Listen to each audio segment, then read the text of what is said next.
Hi అండి. నిమిషాల్లో అయిపోయే సేమియా కమ్మనైన పాయసం ఎలా ప్రిపేర్ చేసుకోవాలో చూద్దాము. ముందుగా అయితే ఇలా బౌల్ మందపాటికి తీసుకొని అందులో ఒక గరిటె నెయ్యి వేసుకుందాము. అలా నెయ్యి వేసుకున్న తర్వాత జీడిపప్పు, కిస్మిస్ బాగా ఎర్రగా వేపుకొని ఒక ప్లేట్లో తీసుకొని పక్కన పెట్టుకుందాము. ఇందులోకే సేమియా కూడా వేసి బాగా రోస్ట్ చేసుకుందాము.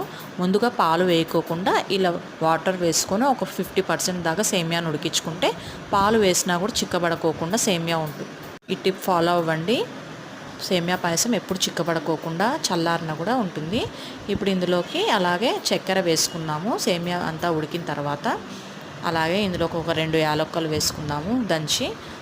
ఇప్పుడు మనం వేపుకున్న జీడిపప్పు, కిస్మిస్ కూడా వేస్తే మన టేస్టీ అయిన కమ్మనైన సేమియా పాయసం అయితే ప్రిపేర్ అయిపోయిందండి. చూస్తుంటేనే నోరు ఊరిపోతుంది కదా. ఇంకెందుకు లేట్, బౌల్లో వేసుకొని సర్వ్ చేసేసుకుందాం. ఈ వీడియో కనుక మీకు నచ్చినట్టయితే కాస్త సబ్స్క్రైబ్ చేసి లైక్ చేయండి, అలాగే షేర్ చేయండి.